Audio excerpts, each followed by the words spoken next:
interview.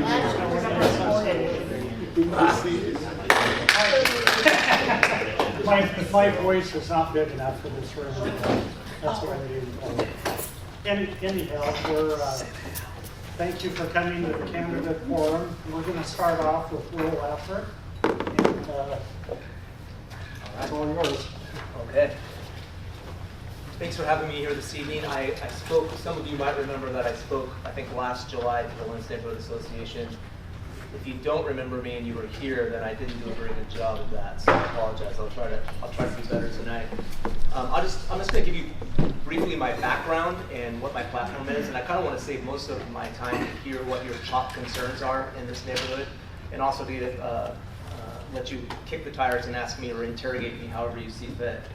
So I'm originally from a little town called Joseph, Oregon, if anybody's ever been there before, Wallowa Lake. And I came to the Willamette Valley as a young man and got my law degree in Salem, and then I was a prosecutor in McMinnville for a while, then recruited away to Salem to join their special victims unit, and I was a child sex abuse prosecutor for a number of years. I also handle adult sexual assault cases, domestic violence, and homicide cases, but my major focus when I was a prosecutor was protecting children from sexual violence.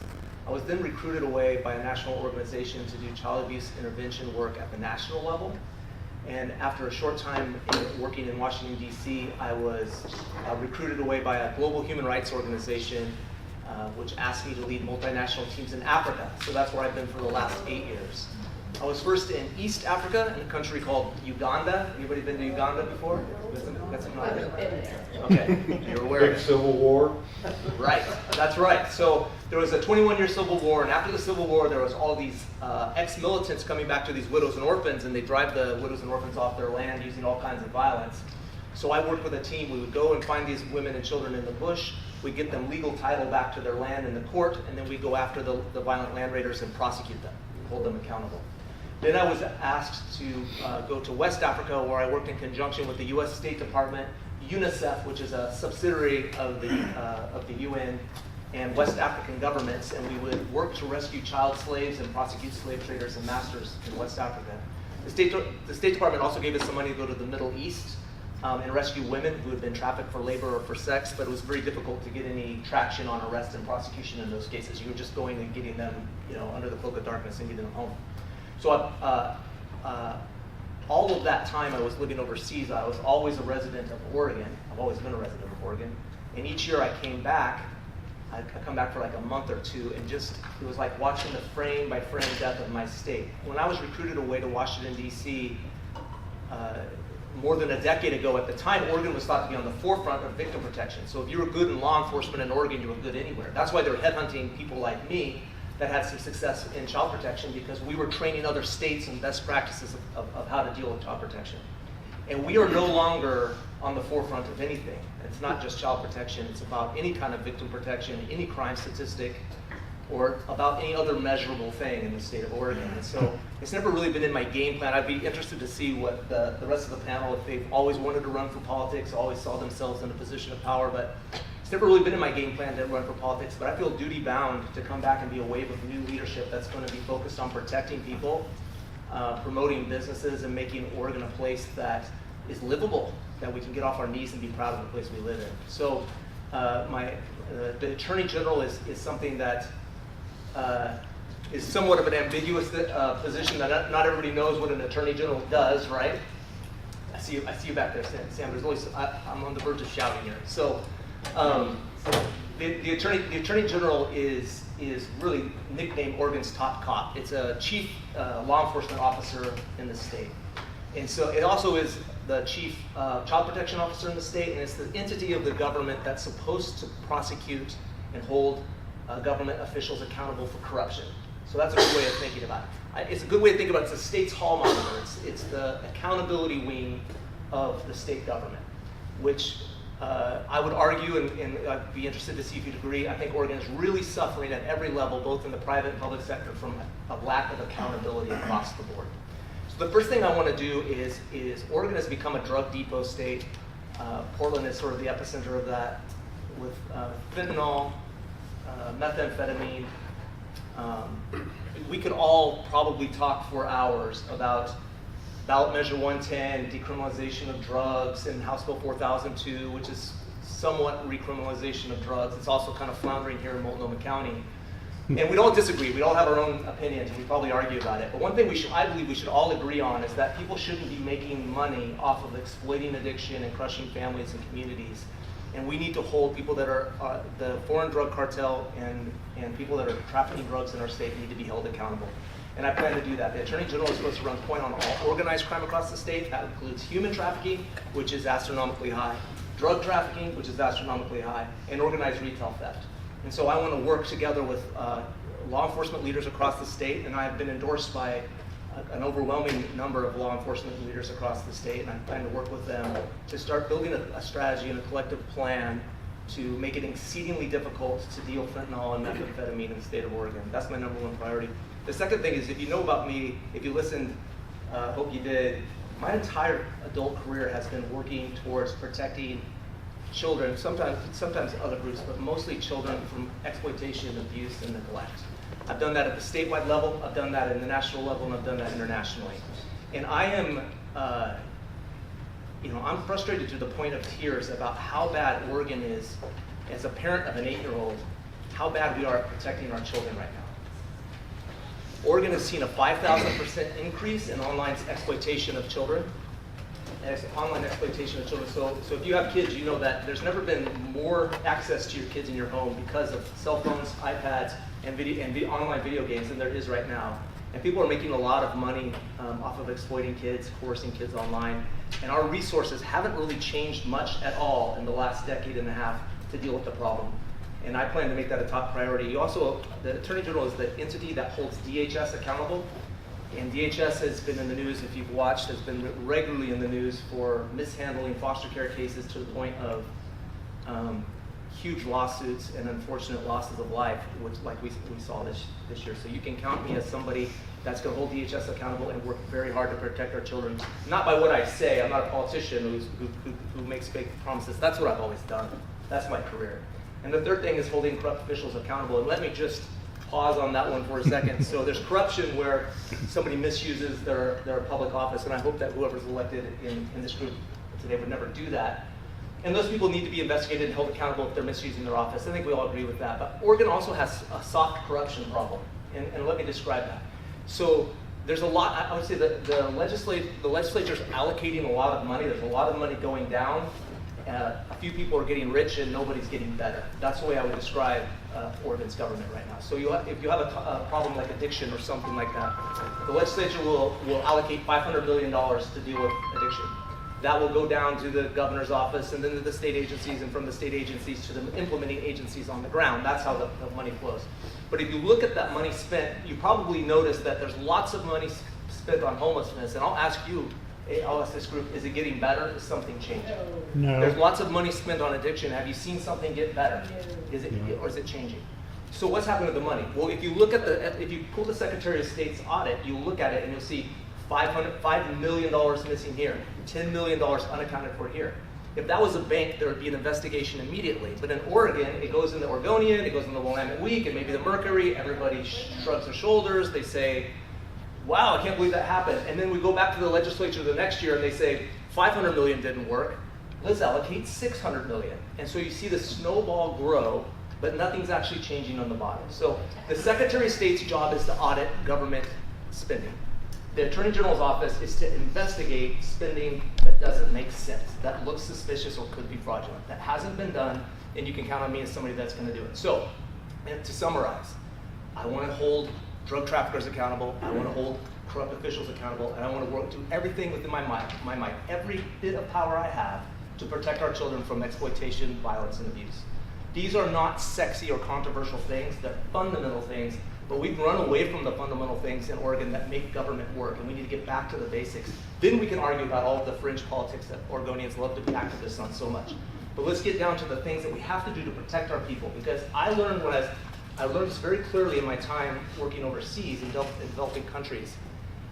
If people aren't safe, nothing else matters. The foundation of every good government is public safety. I watched schools in this post-conflict zone, I watched people build schools, but if the kids weren't safe to be at school or they weren't safe to get there, they didn't go. And the government would build a brand new road, but if there's robbers on the road, nobody uses it. They'd invest in small businesses, but if the small businesses are subject to smash and grabs or vandalism, they can't make a profit, they go out of business. You have to protect people first, that has to be our priority, and then we build on that. It can't be the last thing, and it can't be taken for granted, and we have done that in the state of Oregon, and you can count on somebody who, as me, as somebody who wants to balance that back. So that's me. I'd love to answer any questions you have, but I'd also really love to understand what you think in this neighborhood are the key concerns that the Attorney General maybe should be aware of when I'm elected. So thank you.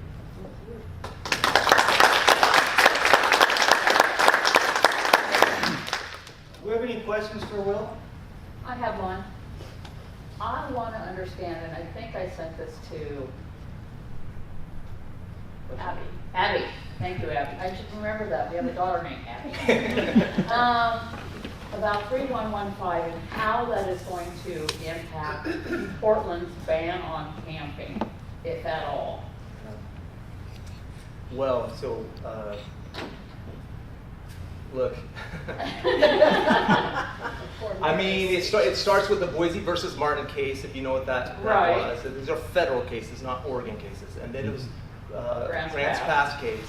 And those were preventing governments across, in the West Coast particularly, from dealing with homeless issues in the ways we always had through implementing trespass law and vagrancy laws of all sorts. Each city kind of has their own, the state has their own, the county has their own. And those federal decisions, it's a supremacy clause, means the federal government's higher than the state government, so the federal government says you can't do that anymore. Well, recently, in June, the Supreme Court overruled the Ninth Circuit and said, no, you're wrong. The states have always implemented those kinds of laws, and they can continue to do that. So most of the West Coast and a lot of other parts of the United States are going to go back to enforcing reasonable laws and restrictions about camping and being on sidewalks and all of this stuff.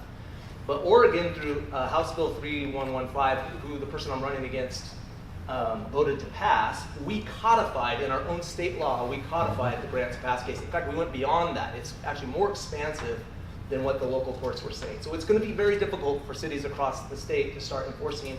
And I'm not going to speak into specificity. You would think a lawyer of my age would be able to say that. But I will tell you that because if you read the language of Senate Bill 3115, it opens up a line of cities, counties can be sued if they're out of compliance. I'm hopeful that you will put a lot of pressure on your local representatives and senators to quickly repeal that in January, because it's going to be very difficult for us to deal with our homeless population across the state until that's gone in any sort of meaningful way. And the worry of plenty of people is that when California starts enforcing those laws and Washington and Idaho starts enforcing laws, remember it's city of Boise versus Martin. That means the state right next to us was trying to enforce those laws and they got stopped. And now they can again. The worry is that this is going to be a fly trap for everybody that's being pushed. And I don't know if that's hyperbole or it's true, but I think that it's something that it's not something the Attorney General deals with, but I would encourage all of you, if you have strong opinions about that, to go to your legislator. Thank you. Thank you for that question. And my Did other I answer that question- well? You did, but my other question is, are you going to focus on the nonprofits that are making a fortune off this homeless industrial complex? Is there going to be some accountability at some point for them? I mean, I'm not going to focus on any one thing. Right. We're going to look at the audits, we're going to Okay. chase the money, and we're going to find out what's really going on. I hope that there isn't corruption, but when you pull the thread or you roll the rock back, we'll see what happens. Yeah, and you can count on me as somebody, if there's something that's real is there, I'll work to hold those people accountable. Any other questions for Will? Is this a non-partisan position?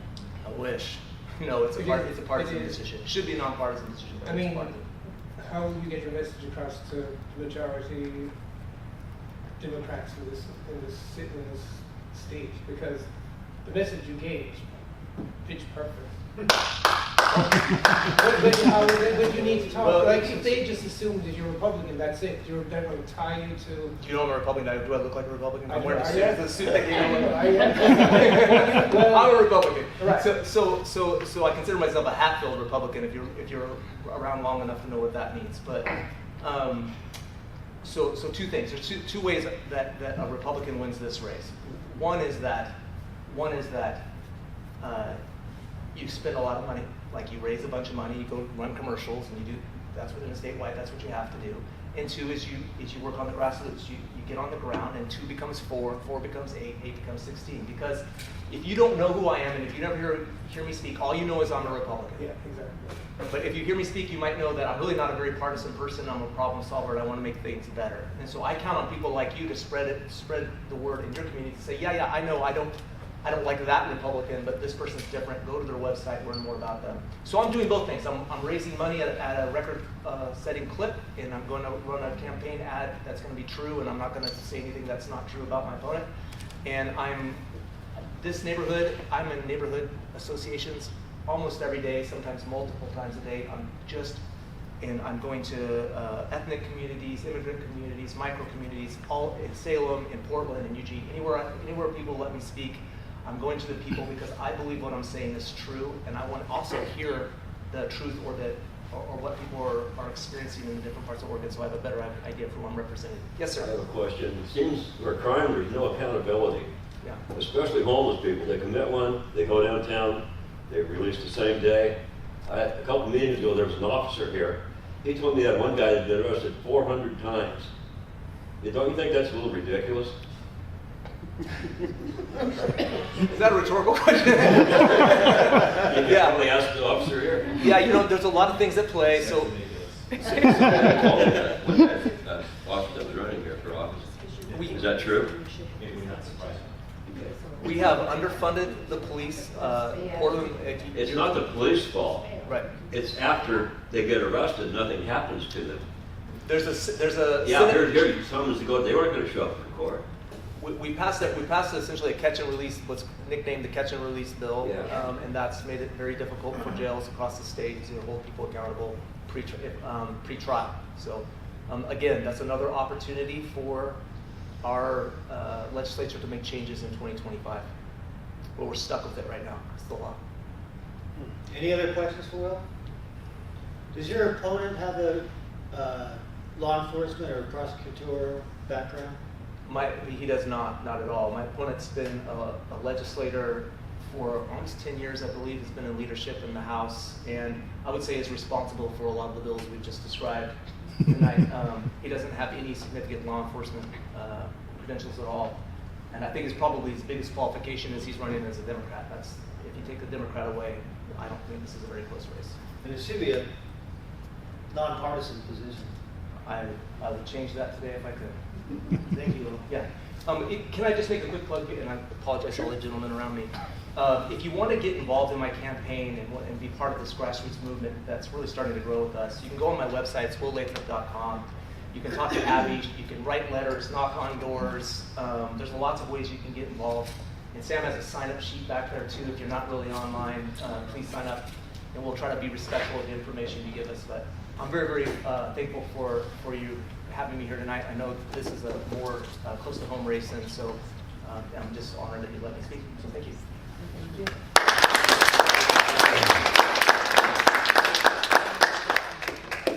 No. So it's up to you. No. Does anyone, do you guys want to take like a minute and a half, 2 minutes to introduce yourselves again? Would you guys like to do that? Sure. You want to start with David or Terrence? Which end? Just I can start David, or just my name or a real like spiel. Well, just where we're at. While you're running, what's your priorities, this about, what you're going to do to bring prosperity back to So, how y'all doing? My name is Terrence Hayes. I think that what separates me and make me unique is one, I got the Portland Police Association endorsement. And if you don't know my story, I am a formerly incarcerated person. And so I believe that I have a unique view of public safety, both one of accountability and one of restoration. I think we live in extremities in Portland, and for the last 4 or 5 years, we talked a lot about restoration, and we've ignored accountability. And they've usually done it in the name of folks that look like me. and that it hasn't helped folks that look like me. And so I want to be part of both talking about accountability and pathways to restoration. That's what separates me. It's what makes me unique. I do not talk about public safety as if it's some catchphrase. I work in gun violence reduction every day. When there are shootings, I show up. I know to only stand with the families, but I work with our officers to hold people accountable. And just to be quite fair, I'm the same individuals when those individuals are ready to do the right things. I am a community member that stand with them, help them get employment, help them get back with their families. So we do not leave people out to dry, but we do not excuse bad behavior. I need to bring that voice to city council because it's been ignored, and that's not fair to folks who gotta live in our, especially East County every day. So thank y'all, appreciate it.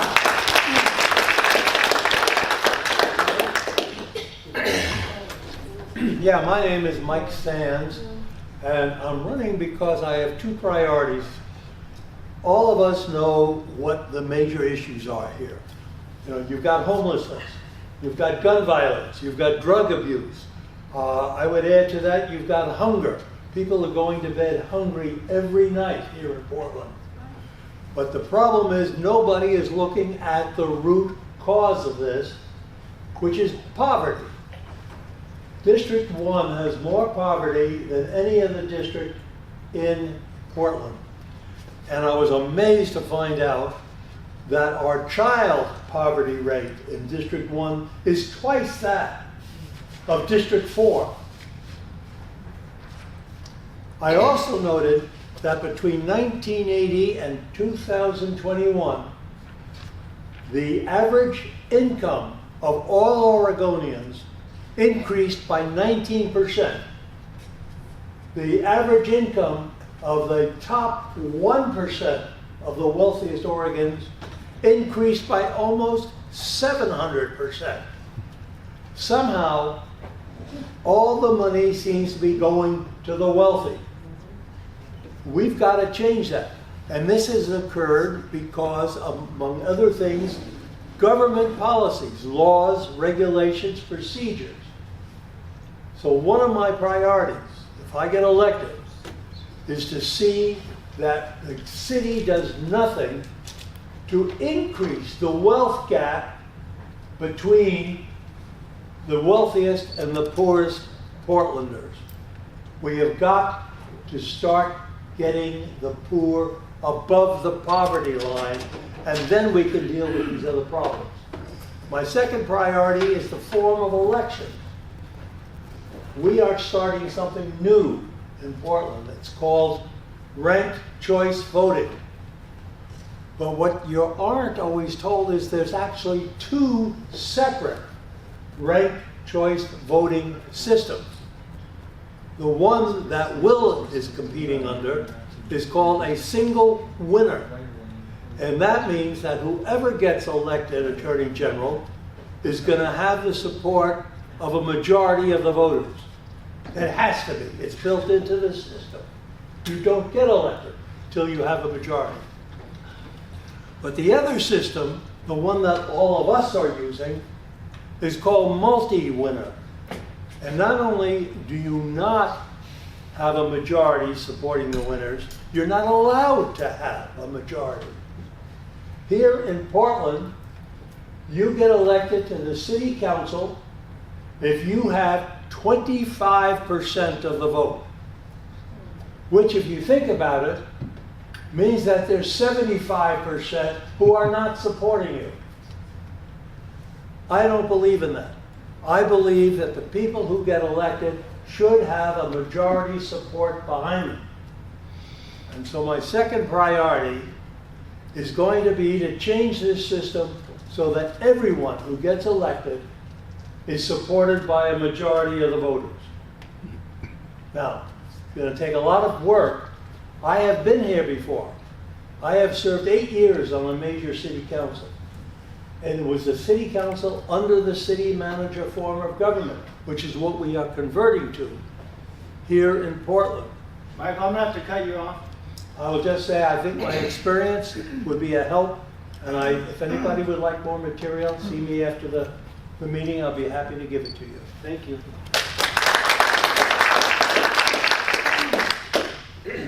Hi, I'm Thomas Sherby. I was born here in Portland. I've lived my whole life east of 82nd. I currently live in Hazelwood. And I am running because I have seen the Outer East Side ignored and underrepresented in and by our local government. But with the restructuring that my opponents and potential colleague pointed out, now the Outer East Side District 1 has to represent itself. And I find that really exciting and inspiring. But a lot of people have written off, a lot of people in the Outer East Side have written off the City Council because we have been ignored for so long. On day one, we'll have more representatives than on the City Council than the entirety of its former format.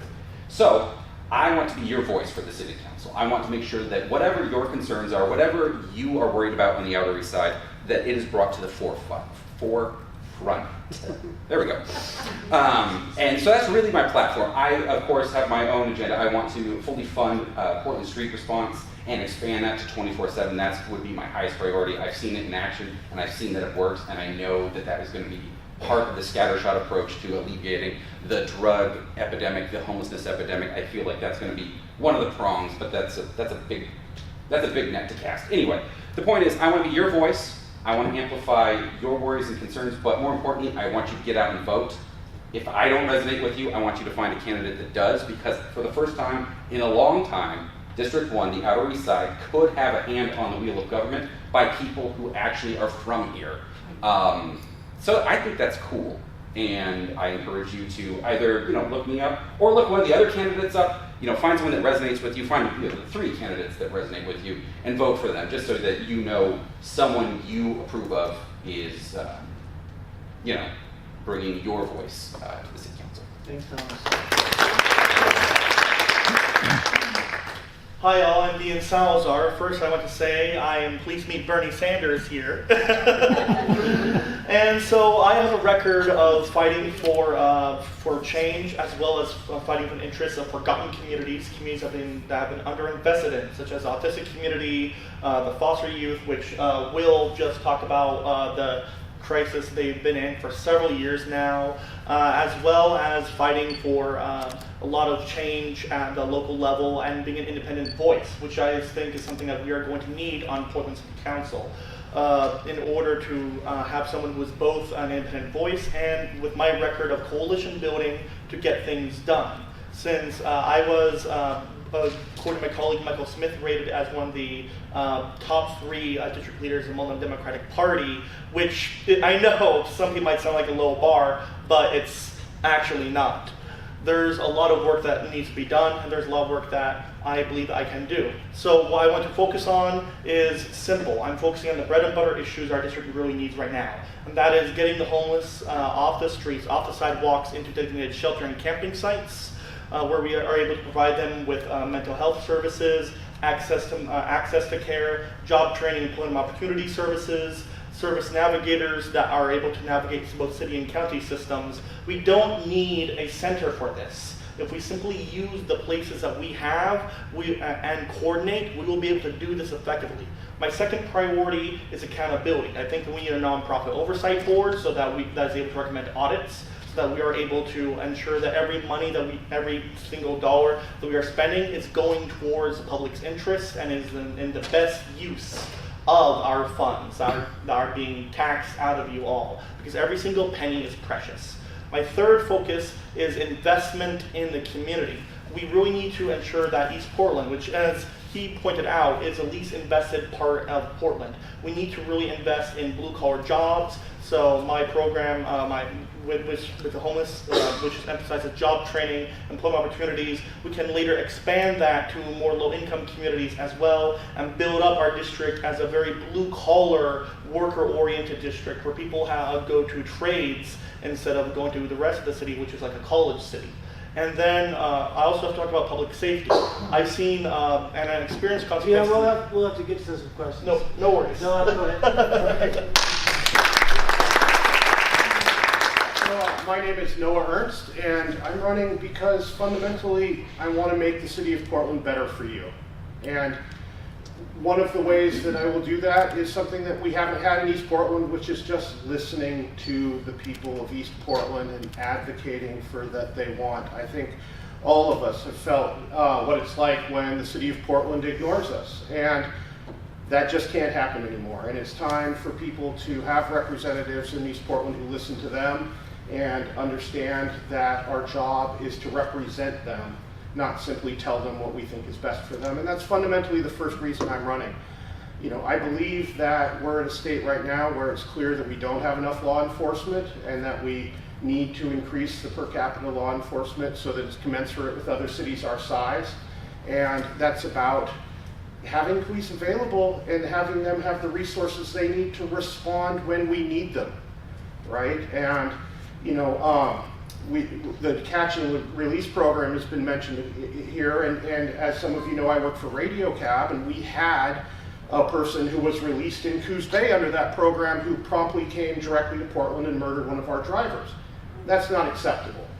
And we need to have a city that's safe, we need to have a city that's clean again, and we need to have a city that really is responding to the needs of Portland. One of my other important issues, I think, is transportation policy, right? We have a city that has responded really well to one small demographic, but if you look at what they've done, they've made the city of Portland harder to travel in for all of the rest of us, and that has to change. We don't drive in our cars because we're bad people, right? We drive in our cars because in East Portland, the distances are further. Because in East Portland, we have lost supermarkets and we have lost other businesses due to crime. And so now we have to go farther. And frankly, we drive because the city has failed to invest in public transportation in East Portland commensurate with the rest of the city. And yet, the city is punishing us for driving by making some of the changes they are to the streets, and that has to stop, all right? So those are sort of some of the things that I'm really focused on. But again, it's about what are you focused on, right? What do you want from me in city council? How can I serve the city, or the East Portland, and make your lives better? Thank you, Noah. Hi, good evening. My name is Timur Ender, and a little bit about me. I'm a parent of 2 kids, and then recently a 3rd child who's in the foster care system, so ages 2, 4, and 6. And moved to Portland in 2013 to attend Lewis and Clark Law School, and have spent my whole career serving the public interest. A lot of what I did was in local government, matching federal grants and local dollars to meet the needs of East Portland through things like the East Portland in Motion program, where community members articulated their priorities, and then my job was making sure those projects happened. So if some of you may have seen the Southeast 136th Avenue project, where we put in street lighting, protected bike lanes, sidewalks, crosswalks, and curb ramps, and paving, and so that was kind of indicative of some of the projects that I managed in East Portland. What kind of drives me is health, and so growing up, my dad was a doctor, and I would be in his office, and he would treat people for things like asthma or broken bones.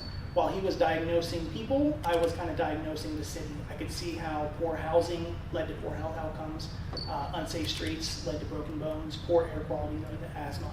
And so that is the lens for which I look at things, and East Portland has a life expectancy 10 years less than people living west of 82nd Avenue. And so my lens on City Council will be, how do we reduce the disparities in life expectancy and health outcomes in East Portland? How do we extend East Portland's life expectancy? So that's the overarching lens at which I will be viewing policy. Thank you for the opportunity.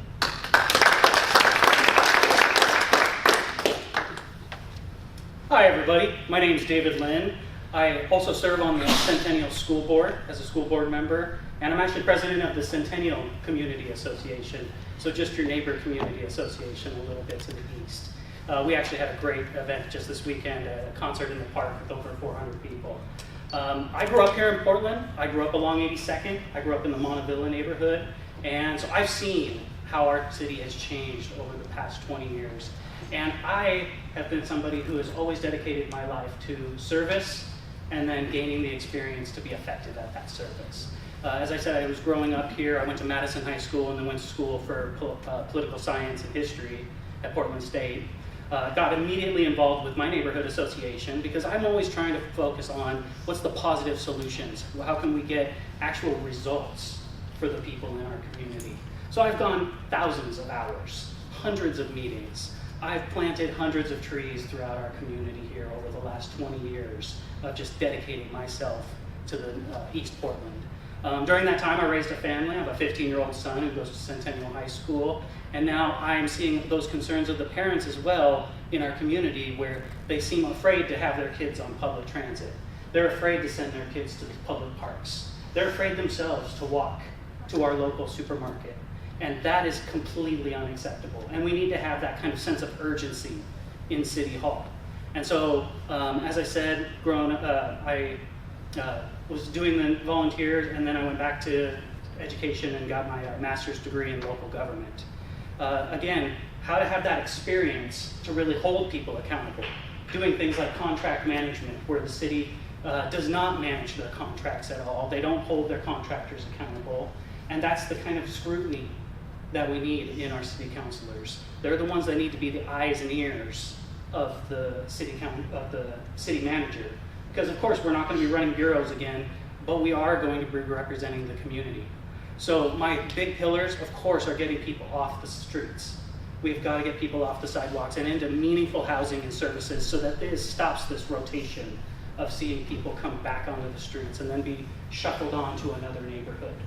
Also, public safety. As I said, people are too afraid in their own communities, and we need real investment in our communities. Actual investment in addressing some of the root causes. Having traffic cameras that actually work. Having like safe streets and safe TriMet, so that people can take public transit. And then finally, maybe we can catch up with some more questions to yeah, no problem. hear your ideas. Community engagement. So Thank you. Good evening. How's everybody doing? Good. Good. My name is Loretta Smith, and I'm a former Multnomah County Commissioner, and I served you all on the commission for 8 years, 2 terms. And for me, representation matters. Public safety matters. And I believe East Portland matters. My second term, we did a census track, and we found that more people moved out of my original district out to East Portland. So I decided to sell my house and move to the furthest point of my district, which was 162nd. So I moved to the Wilkes district. And about 2 months ago, you all heard about a young black man that was found dead in Wilkes by Beach in 156. That was right outside of my house. So we have to figure out ways in which to make sure that everybody in our community, that they're working, that we can make sure that they have education, housing, and that public safety is a must.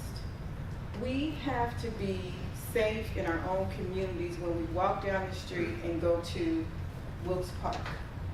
My granddaughters, my son and my daughter-in-law, I own a duplex. My son, my daughter-in-law, and my grandkids, they live on one side, and I live on the other side. I take them to school in the morning over at Margaret Scott Elementary.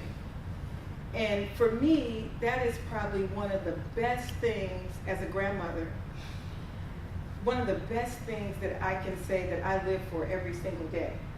I want to make sure that those kids, 2 girls, 1 boy, 2, 6, and 10, that they not only have an opportunity to survive in this community, I want them to thrive. And I want your grandkids to thrive. And I want to be someone in the community that you can call. I worked for Senator Wyden for 21 years, mostly all of my adult life. And then I got the nerve to run for county commission, and I won the first time. One of the things that were our priorities were constituent services. Constituent services are going to be a #1 priority for me and my office. And now that we are in this new charter reform where we're going to get an office right in our own district, I don't want y'all to be coming downtown and having to travel a country mile to see your city commissioner. I want to be able to have sidewalk office hours, town hall meetings, forums, and Shar, I did pancake breakfasts on Saturdays for seniors in the community. I want to be able to be that voice for you on the commission that will speak for you, that understands the difference between me and everyone else here. Not the fact that I'm the only woman here, but the difference between me and my other 15 candidates is that I have experience and I have leadership. I've created programs for young people, summer jobs. Some of your kids have participated in my summer jobs program. And so I want to be somebody on this commission that knows how to govern. And all of these folks I have met, and they're really nice people.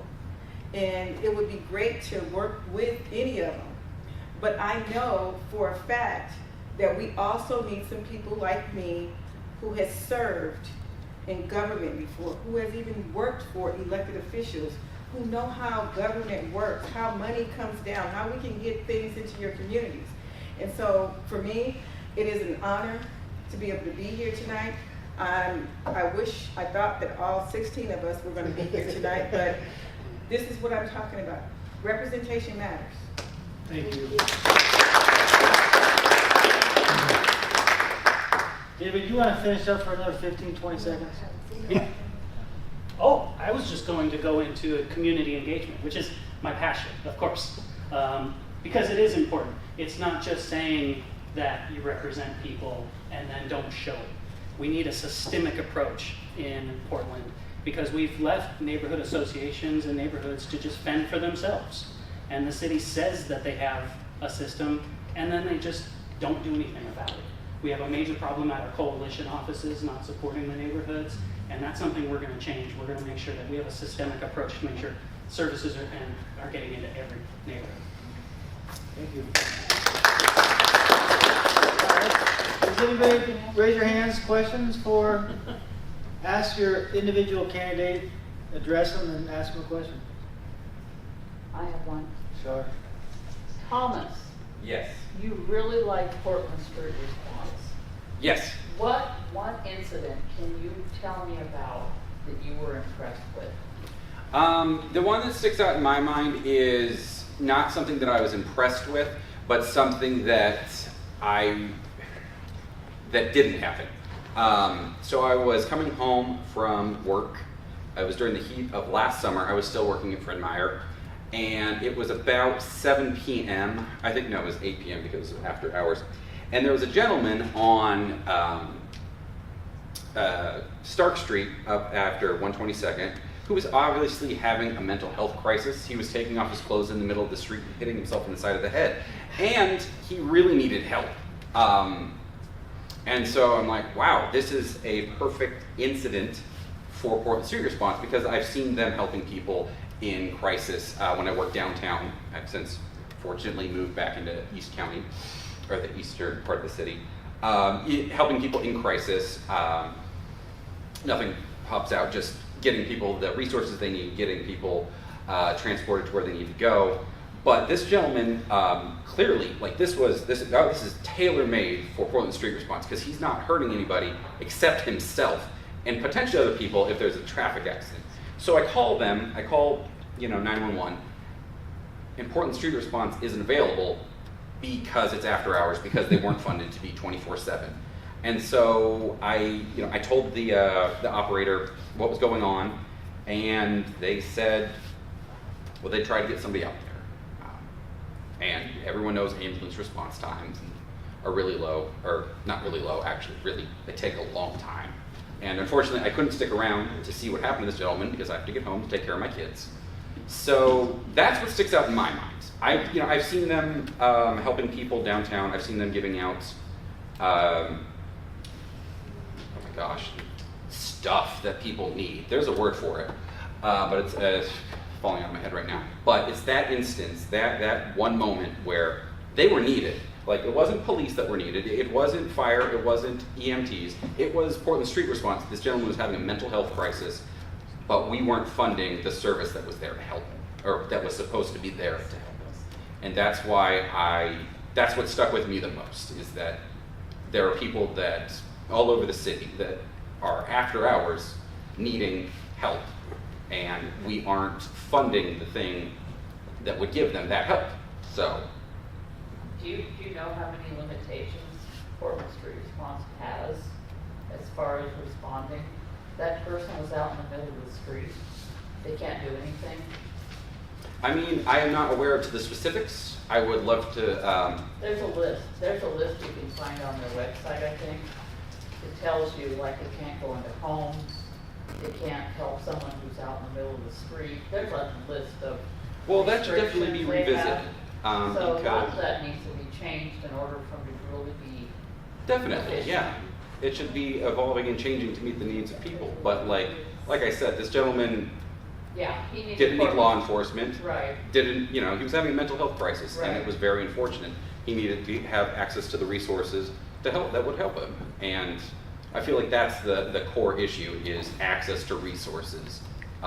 There's always seems to be a barrier, and I think it should be our duty as whoever gets elected is to remove those barriers to resources for just your everyday person out here. Oh, okay. Questions? Can I ask a follow-up? Because this is actually kind of important. Sure. What resources did he need? What he needed access to mental health resources. He needed. So what resources does he need?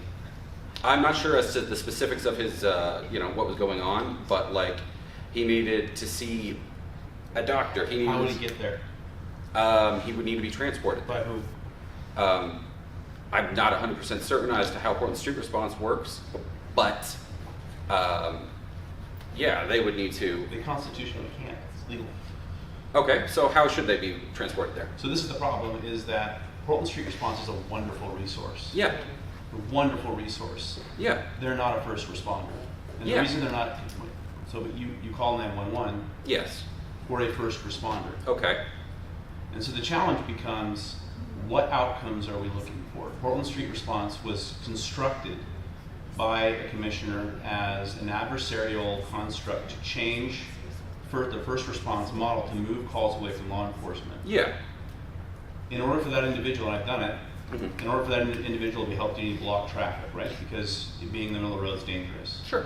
Portland Street Response doesn't have the constitutional right to block traffic. They don't have emergency lights. They don't have a way to safely do it. Okay. He needs to be, however much time it takes to interact with that individual. Yeah.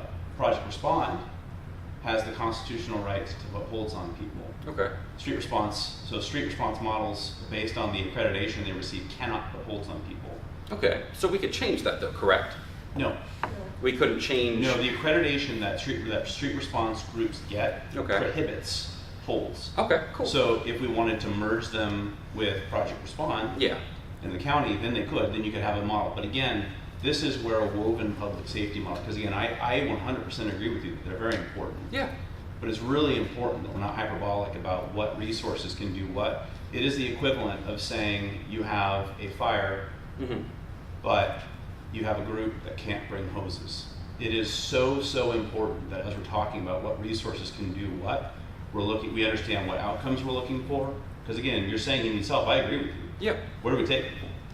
Right now? That's a problem, right? Yeah, it's definitely a problem. And again, how do we get him there? Do we what kind of force are we willing to use to accomplish that? I would say probably none, right? I had a call on Division and I-205, and I spent 3 hours with a lady. Yeah. She was running around, she was naked, unable to care for herself.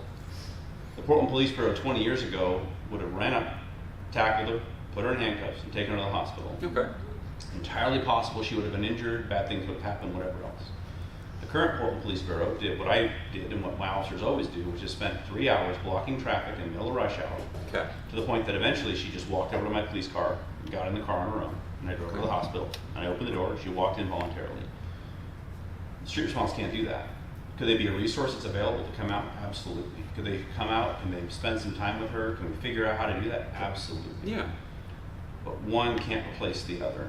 And I'm not advocating for either of them to be replaced. I just feel like that they're still a really valuable resource that should be available 24/7. And maybe perhaps the instance that I brought up wouldn't have been appropriate for Portland Street Response. That's my ignorance. And as I'm always quick to point out, when it comes to something I don't know, I don't pretend not to know it. Right. Like, I will go to the people that do know more, and I was unaware of that. Yeah. But I still think it is it's very important to have that model in conjunction with, fire, police, and emergency services. And the only reason I bring it up is because it is, this is obviously participate in this conversation quite a bit, but I think it's super important that as we're discussing what services are needed, what services they're interfacing with is the most important conversation. Yeah, no, definitely, yes. And thank you for that, I appreciate it.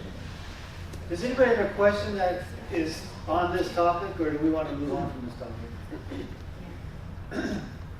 I've got one. Not necessarily for topic. Good, good. I Oh, not see, good. I see this behavior every single day, if not multiple times a day, in my neighborhood, going to work, on Powell, wherever. I want this to be prevented from even happening, from people being affected. Like most of these people are talking about safety. How do we get there? Who wants to take that? Terry, raise your hand up first. You want me to go first? So again, I think that's the difference between really understanding safety and safety being like a buzzword. So I think in order to really be true about how to get there, we have to support the bridge between police and community.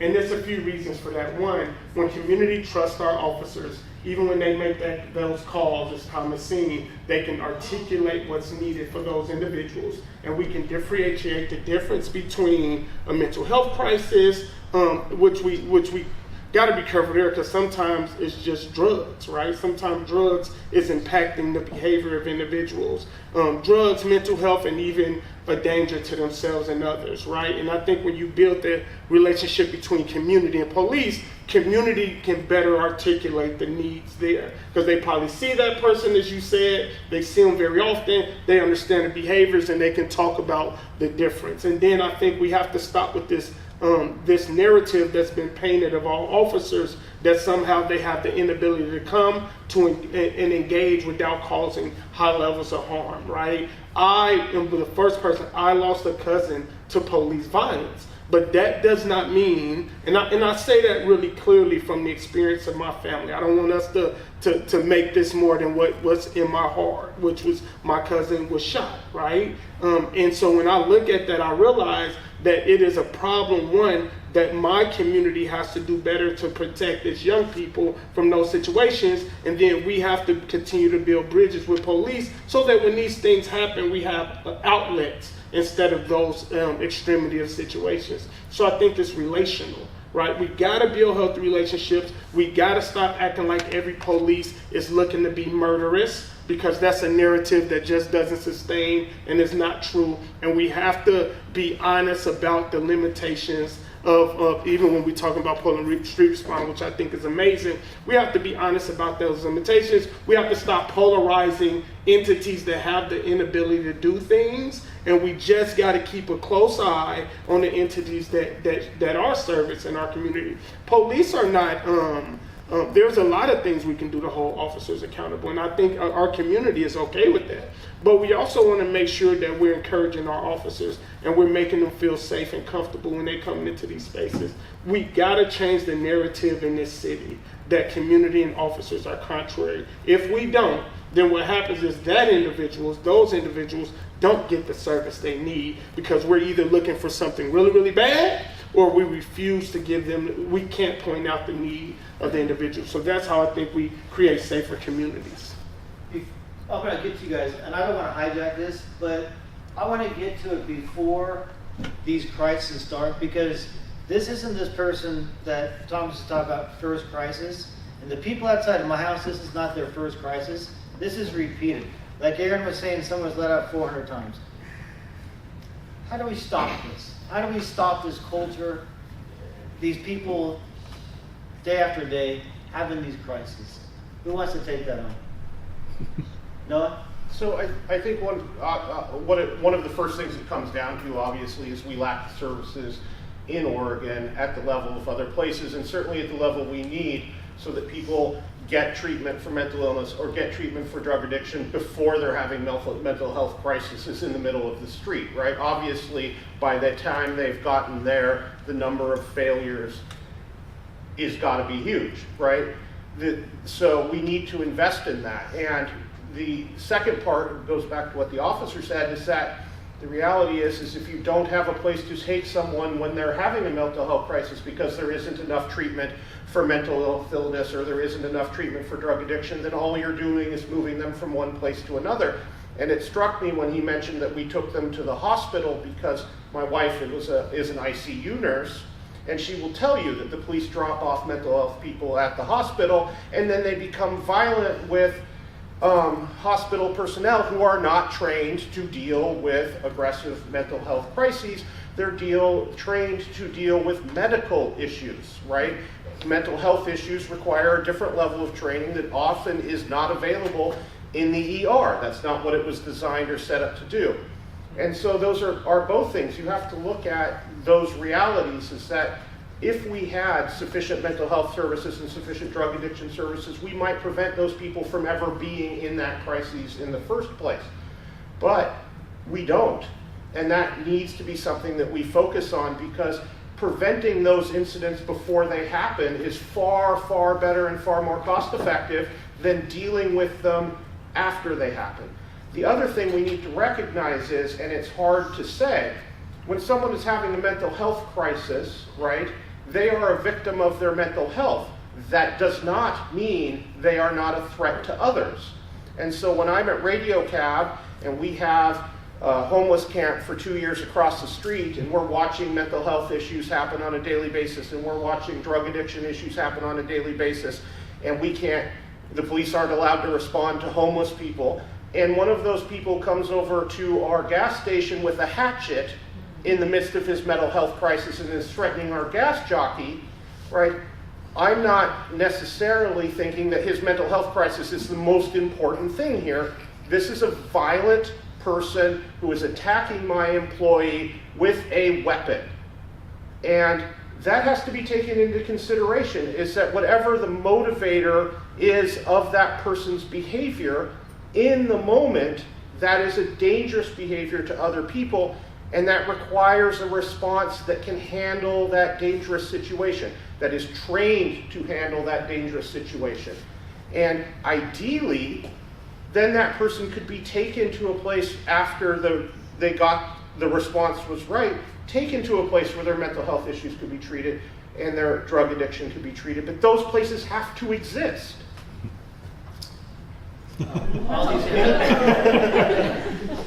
Wow. Dion, I'm going to go Dion, Michael, Timur, and then Loretta. Thank you. So this and let's is keep it to a minute. I'll give you guys each a minute.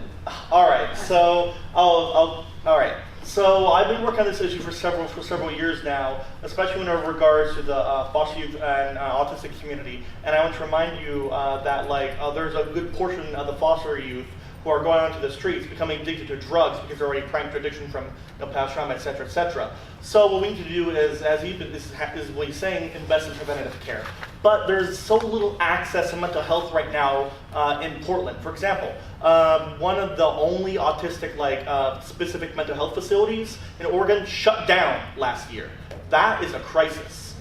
We also need to accept that some of this is also due to both drug addiction as well as a lack of investment in really de-escalation training as well. If we tackle if we tackle all these, which includes tackling drug addiction at the source, and that means investing in more capacity for our county jail, which right now is unable to hold several people, and in fact, some hospitals are being overwhelmed by people in the autistic community who have to be part of the SACU units, which is stabilization and crisis units.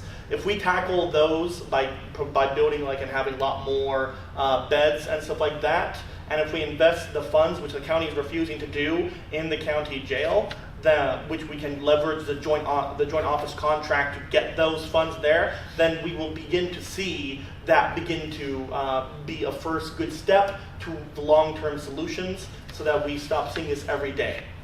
Thank you, Dion. Michael, a question for you.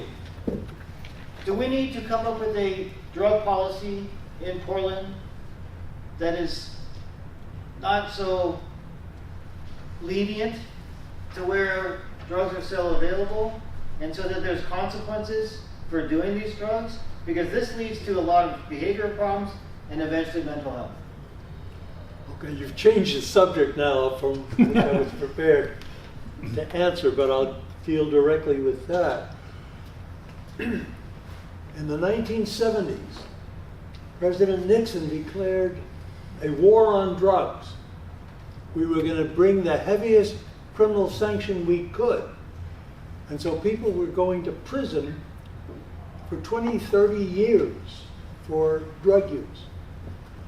We've gone 50 years now in the war on drugs. Who's won? Are we any better off today? The jails?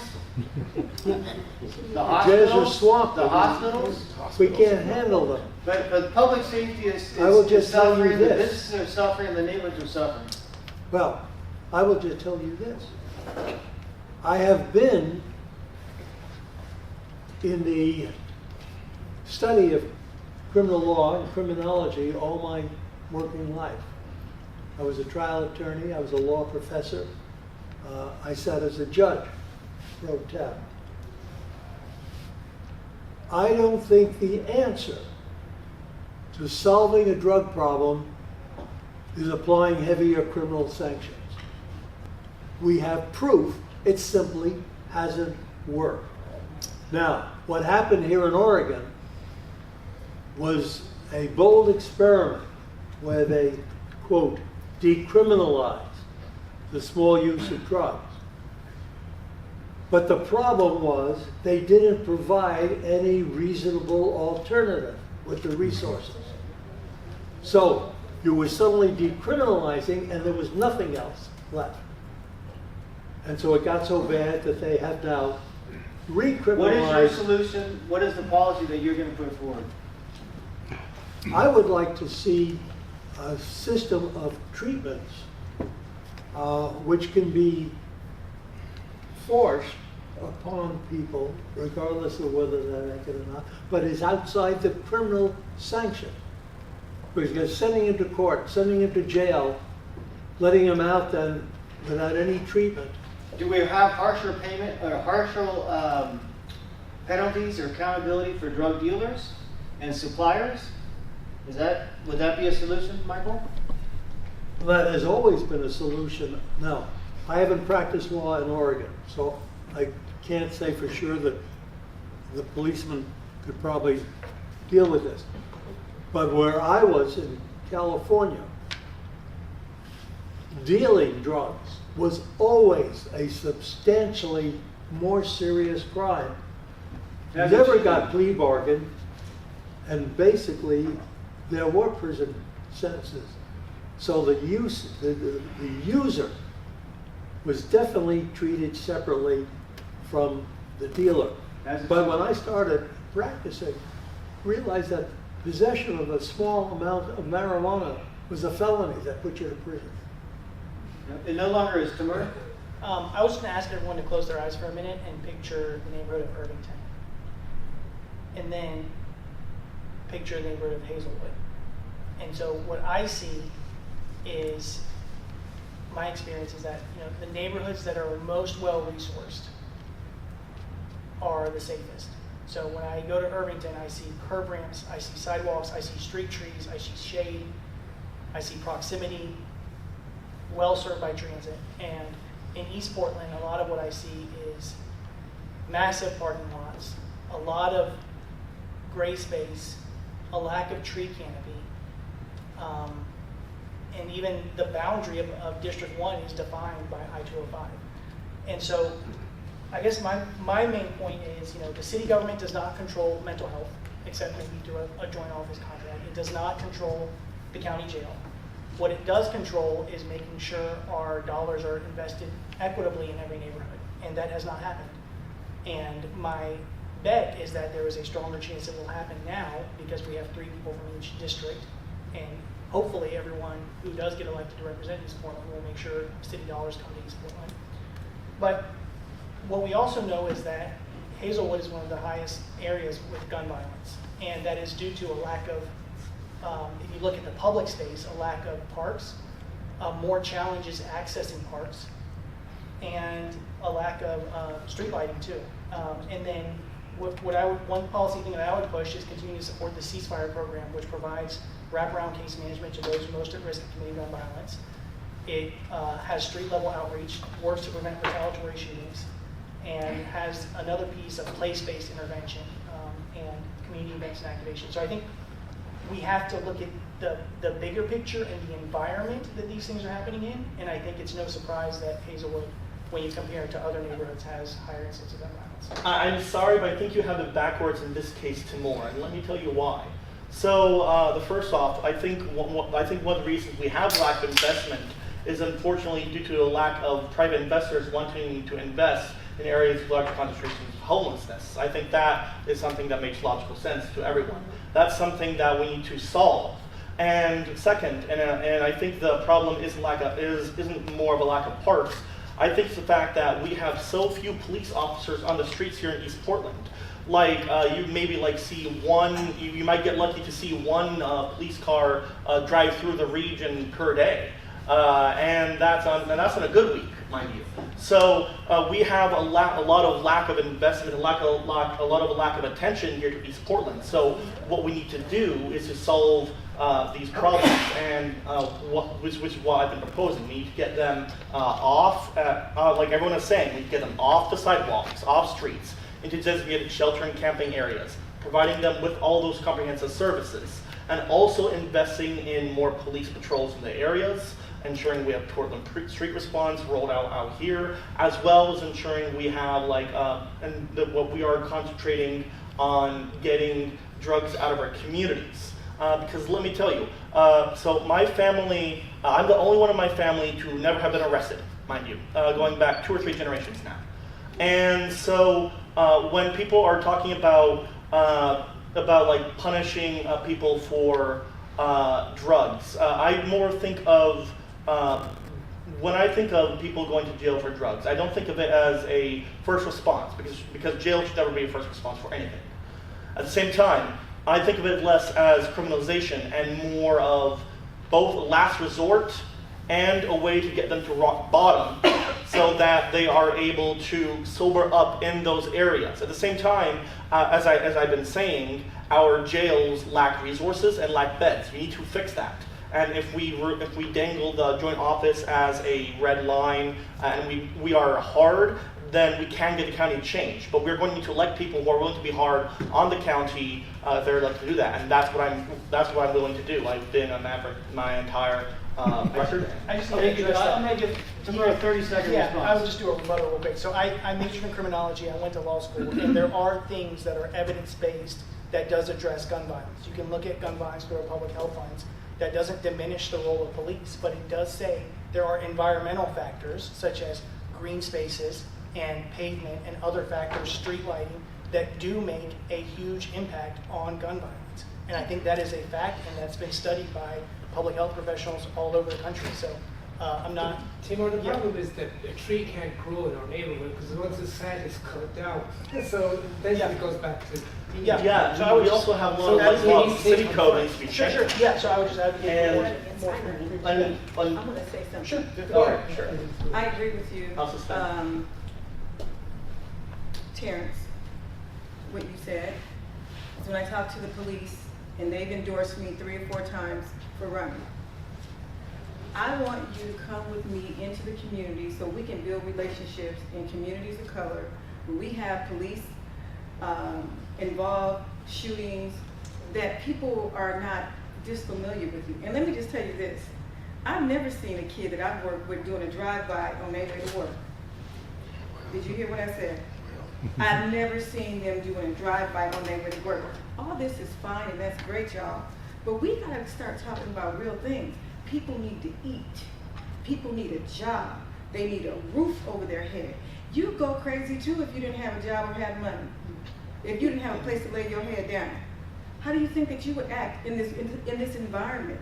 You're not being trained for anything. So I think we need to use some of those dollars, some of those tax-paying dollars to train folks and do workforce training.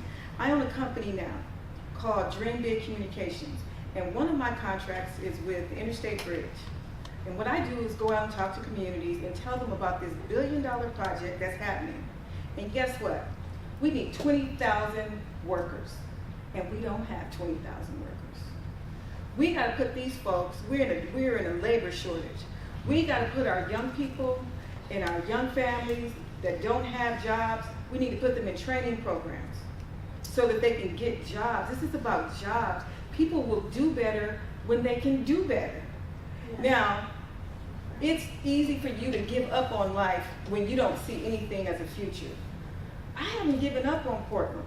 I haven't given up on the people in Portland. I want to make sure that it used to be the way my grandfather saw it. He came here from Brooklyn, New York, worked in the shipyards. He was a porter. Black men couldn't have other kind of jobs. He was a porter, he worked in the shipyards. That's what they did. I'm the first person in my family to graduate from college, Oregon State University. And I know what an education and a job can do for you. You can be hard on folks if you want to, but if you don't give them a place to stay and don't train them, Terrence, I mean, I was just talking to the guy in the trade. He said, we got some folks coming from Snake River. He said, but guess what? He said, I'm afraid because once they leave here, they don't have affordable housing that they're going to go back out on the street. So it's affordable housing, a place to live, having those wraparound supports that they need to make them be a law-abiding citizen. We just can't just tell folks you got to go to some mental health. That's not always the case. But what we also need to understand is we don't have enough trained professionals to do mental health therapy. We don't have enough. My sister just graduated from college out in Newburgh. She's a therapist. Everybody wanted her because we don't have culturally competent trainers to work with people who are out here on the streets. So when you're talking to me about putting people in jail, those are resources. Let's talk about putting people in training programs where they can get a job. I fought. Loretta, I've given you about 3 minutes. Let me say, so Loretta, do you not believe in holding people accountable for their behavior? Totally. Okay, so what do we do with people that are out on the street or in neighborhoods or in front of businesses causing our weapons? We need to hold them accountable. But when we do hold them accountable, like he said, if we don't have anything else to give them, if we don't have a training or an education to help them to do different, they're not going to do different. They're in survival mode. And Well, can I add to that? Hold on. I do want to add to that, Loretta. Maybe I can clarify. We are not saying that accountability, I've continued to say this, accountability and restoring people runs hand to hand. They are not contrary to each other. They do not sit on opposite ends of the spectrum. We don't have to sacrifice one to get the other, right? We can hold people accountable. Most people that commit crimes is not going to sit in jail, even if they got the highest level of accountability for the rest of their lives. So what we're talking about is, as you come home, we need to be keeping communities safe by creating pathways to make you a citizen that's actually producing. So I think what Loretta is talking about is that, listen, accountability is a must. This is why we got the PPA endorsement, me and Loretta, because we believe in that, contrary to what we're told we're supposed to think as black folks. But what we're saying is that we can recognize, as Tamir was talking about, we can recognize that there are needs that have to be met. We're just saying, as a formerly incarcerated person, as a person that worked in a community with folks coming home, which Loretta have, we're saying that if we don't create jobs, if we're not getting people busy, I say it all the time, I hire formerly incarcerated people. I work you for 10 hours a day, you're gonna go your butt home and go to sleep. You don't have the energy to cause chaos in our community. So it's not either or, it's both and. This is why we've committed to working with the PPA, is because we want to bring our community's perspective and we want to challenge our officers to have a heart both for accountability and for restoration. And this is why we're committed to that. So I just want to clarify a little bit. Let me say a little something real quick. So we're all talking about jobs, which is absolutely common sense. Right. Does anybody believe that our schools are failing our kids? Ooh. Yeah. Yes. I don't know so our kids can't read, can't write. They're not prepared. Can I speak on that? I would like to speak on that since I have a lot of experience with that. I ran for some of you people who are old might remember that I ran for school board in 2021. I'm talking about you guys. And so I was working on these issues specifically. And one thing I found is that right now we are in a transitionary era between paper learning and technological learning. We have people who are getting technological competency, but not as much written competency. And we also have people who are coming in who are suffering intergenerational poverty, which correlates with less access to education. And in fact, there was even segregated schools which had generally like lower standards of education for communities of color, so they were less invested in. And so that's trickled down to the current crisis. So what we need to do is completely restructure our current model, which was based off of some early 20th and 19th century people who really forgot the true importance of the teacher and the pupil model, and that is social engagement. Because when you create engagement, that's what really sparks interest. And when we're doing that, we also need to ensure we are giving them alternative career pathways. Because let's talk about how we funneled our kids into college for so many years. How about letting others have a chance? Can I ask you a question?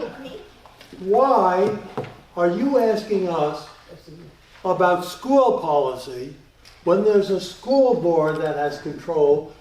A city council does not set Because I policy think for the schools. the school board has obviously failed their kids. But that's not the issue for the city council. Agreed.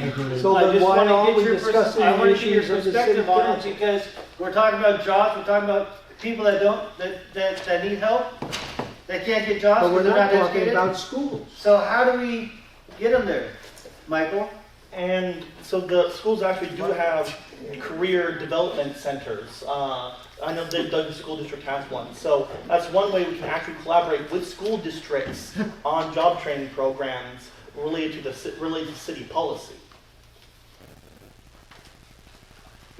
Yeah, well, for 30 years, since Bill 550 passed in the 90s, we've seen a lack of investment in our communities and a lack of investment in our schools.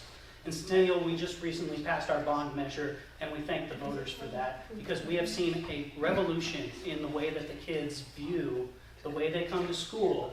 When they come to school with bathrooms that are actually fixed, with doors on them. When they don't see grime and dirt and trash all over their schools. When they actually see teachers who are invested in their future. That's the kind of investment that we're talking about doing in the community, and that East Portland has been historically neglected from. And back to the public safety, it's exactly like the services, and we need a 24/7 detox center. We need to make sure that when people are taken off the street, that they are put into a place where that's actually helping them stay off the street. I was doing a cleanup just the other day on 122nd and Burnside, and they can point to a gentleman in a wheelchair who has been arrested multiple times, who has been sent and arrested for drug dealing openly, and yet the police can't stabilize them health-wise, and so the jail rejects them as being medical. What policy do you implement to kind of course correct that? Well, we have to have this kind of like, this is not tolerable anymore. And then we need to work with our state and county partners to get the resources dispersed throughout the city and in each part, and to the level to deal with the problem. Instead of pointing fingers and being like, it's the county's fault, or it's the state's fault. Being like, no, I'm taking ownership of this. I'm gonna make sure these people get off the street and get. How do we get our kids to 80, 90, 100% proficient in math, reading, etc.? And then I'll get to your question. I'm sorry, I'm hogging the meeting, but... Is that to me? Yeah. Well, you're in the school sense. Right now, we're seeing all kinds of remedial work that we have to do. We have kids in high school who can't read. And we're at the school district level are having to go extra and above and beyond. And it might sound ridiculous, but we're hiring reading specialists for sophomores and juniors and seniors.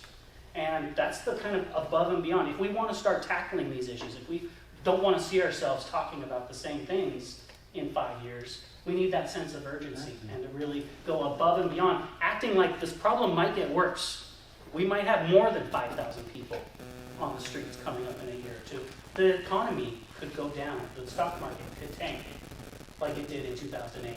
And so we need to approach this like it could get worse before it gets better. And that's the way we're going to get some progress. We got a question right here. Yeah, I have three, actually. So I just want to be clear. All y'all live in this district. Yes. All y'all would have an office in this district. Yes. We want to. No, that's an issue Yeah. that has to be brought up, because my question to the present city administration was, they don't have anything in the budget for district offices. We need to fight for it. So that's an issue that has yet to be resolved. I pledged to fight for that day one when elected. Do you all pledge to fight for that, including Yeah. staff, welcome staff to the meeting? Sorry. Staff is here. The good news is they're hitched. Does everybody pledge to that? Yes. Fight Yeah. for- You don't have to pledge for it because it's law. You don't have, it's law, and and there's money, and we will get our offices. Okay, my third question is. What's your second question? My third part of my question is, if you're elected and you live in the district now, are you required to stay in the district? Yes. If you want to run again, you need to No, stay in this if district. you leave, if you move out of the district, you resign. Oh, I didn't know that. Okay. Okay. You cannot hold a position Yeah. representing this district unless you live in this district. Okay. But why would you want to leave this district? Oh, come on. You can hardly catch me a day Next west of question, 80 sir. seconds. so- Oh, it's not really a question, it's a statement. Oregon is currently ranked at 47th in mental health and addiction services nationally and 45th in education. So far, the only way they've been able to get the graduation numbers up is to reduce the graduation requirements. Dumb it down. Do we need more funding? Is funding the problem? Doesn't seem to be. They throw money at the problem and the problem's still there. I think we need accountability. So I have a question, and I don't know who, I'll throw it to Timo because you're in front of me first. Here. So, are you, is there any nonprofits or associations that sponsor your campaign? Or back your campaign? That's fine. Per federal law, nonprofits cannot fund campaigns. Okay. So the answer is But no. do you get like a nod from any nonprofits? Is there not any nonprofits? Do you get the blessing from any nonprofits? 501c4s, that's what you're talking about. Oh, you talking about 501c4? Endorsements. Maybe. That are Just associated like with- where when I look at my, Sure. where I'm going to vote, I think- you're sponsored by I think, or you're. oh, you're asking about endorsements? Endorsements. Endorsements, sure. You can look on my website, but some that I can name off the top of my head are East County Rising, Portland for All, and, there's a bunch. So would you listen to them before you listen to, let's say, my concerns? Oh, no, I think they're, when someone endorses you, what they're saying is, we align with your values. They're Right. never gonna agree 100%. But will you be, in order for you to feel like you're going to go, if you want to stay in this position, you're going to have to keep them happy? No. So are you going to keep them happy or are you going to actually? Okay, so my job is, my boss is the voters. So they determine if I get into office, and my boss is the voters, and they determine if I get reelected. So my main concern is the voters. When people endorse, they say, we align with your values. And so my website's public, and it shows you what endorsement. But most of your funding is coming from people associated with nonprofits, and a great deal of them out of districts, which I think is a serious issue, of course, because we have a very low. I'll just say, for any person sitting up here, there's Orstar, which is a public record on the state. And you all are more than able to look at any single one of us and see who is donating to our campaigns. And so, But they don't cover donations less than $101 publicly. They don't list the that's donors. small donor elections. And then there's small donor elections program. It's all. No, you had something to say? I'll give you 2 minutes. Yeah, I had a couple things to mention. I think the two things I heard or a couple things I heard I want to comment on real fast is, one, I live across the street from Park in Hazelwood, and I can tell you that the drug dealers that routinely parked in that parking lot for years did not care that it had trees. The second thing, and what they did care about is when we finally had the police department do patrols up 113th Avenue on a regular basis, made a huge difference. The other thing I would say is, to say that the city of Portland has nothing to do with mental health treatment or drug addiction treatment, again, look over at this gentleman and ask how much time he spends dealing with drug addiction and mental health, because our law enforcement people spend a huge amount of time addressing that issue. The third thing I wanted to say real fast is that it's very often we have invested in a lot of things. But we know when it comes to homelessness, we have spent hundreds of millions of dollars on a yearly basis and have essentially gotten zero. I was told, and I don't know the exact number, but essentially we spent in 2001, 2002, essentially $70,000 per homeless person. And we have more homeless people than ever. And what that says to me is not it's an underinvestment of money, but it's an underinvestment in accountability. It's an underinvestment in focusing on results. We have a lot of programs that people will tell you that they love, that they ask me to pledge to support, and I look at them and I say, but what was the results? Where are the results, right? We can dump money into nonprofits forever. We can dump money into homeless resources forever, and if they're not achieving results, we might as well not spend the money. We might as well spend it on something else. And so that's really fundamentally one of the reasons I'm running, is to say we have to focus on results. We don't need to focus on, I like this program, I support this program. There's a million programs in Portland right now. Look at the streets, right? Did the programs work? Because not the streets that I drive up and down, where we have more homeless people than we've ever had. And we're housing more homeless people than we've ever housed. And so those are the three comments I wanted to make. Yes, it's 8:30. Our meeting is supposed to end at 8:30. Are you guys okay staying a little bit longer? Or do people have to get going? Can we give staff a chance to introduce themselves? Yeah. Oh, yeah. I want to make sure, are you guys okay staying for a little bit longer? We had a candidate come in a little late. Yeah. and Steph, I want to give you a few minutes. Fair if we heard That's from all. Does anybody have any questions for Steph, or should we just let her tell us about herself? All right, go for it, Steph. I'll just go very Go for quickly. it. First, sorry to be late. I was officiating a wedding. They're married. It's cool. Yeah. Hey! So that's pretty great. Also, I'm a notary public, if you ever, just... So my name is Steph Routh. I'm running for Portland City Council District 1 with these fine people. And I grew up in Park Rose. Actually, I think I said this last time, before annexation. So I was a toddler when we were annexed in. So if you want to get my mom going, you can mention the word sewers and just hang out for about 20 minutes. And then now I live in Lentz, so I've lived east of 82nd Avenue for the majority of my life, and I love this place. And I'm sure you've heard a lot of things. I'll say I was the first executive director of Oregon Walks. This was not a coincidence for me being from East Portland and being the first executive director of Oregon Walks, because have you seen sidewalks in East Portland? No, you haven't. So that's a piece that I really care about. I think that I'm sure we have all talked about this. This is no lack. We have had a historic disinvestment in East Portland over time, over decades.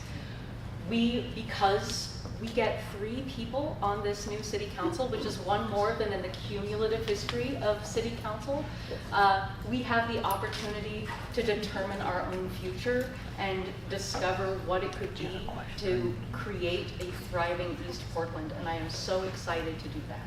That's what I was saying. Thank you very much.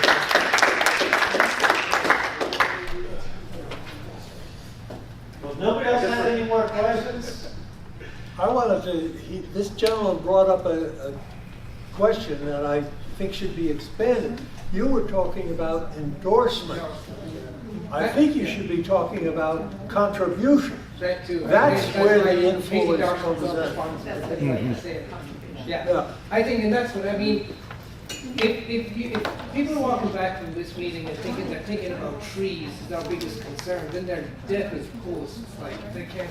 I'm sorry, but trees are not our problem. I know. Trees, like it's like Noah said. It's like the guys that are camping across from his business. They don't give a flying duck about the trees.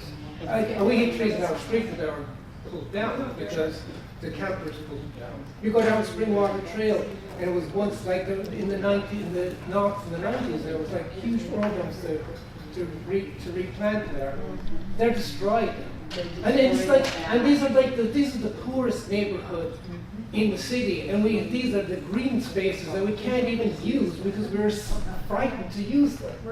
Because literally there's camps literally blocking 205 bike paths. You can't even use it. Good luck with kids and your kids to school. Yeah. And then elementary, literally right off, you have to cross like 205. My sidewalk right near my place was boarded off for several weeks.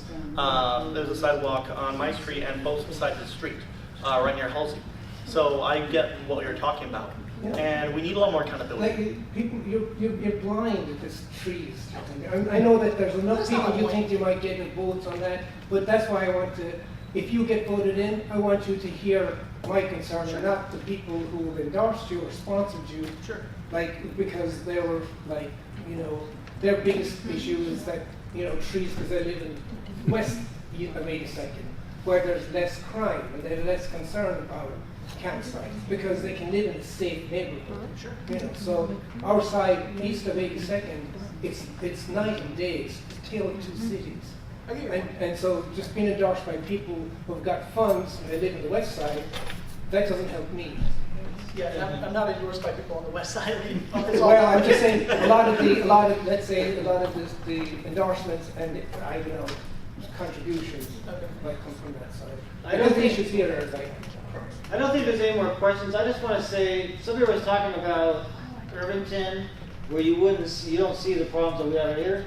It's because all those neighborhoods transport their problems to just I don't know if y'all been to Irvington lately, but it's not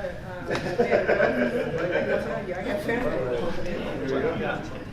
There's real life accountability citywide. We need to focus and hammer in on that. That's why. We don't even have a good definition for adequate shelter. I think that's a problem in itself. That's leading to so many funds being wasted. We need to, as a city, define what adequate shelter means, for the love of God. Yeah, I see everybody packing up, so I just want to say thank you for having us. Yep.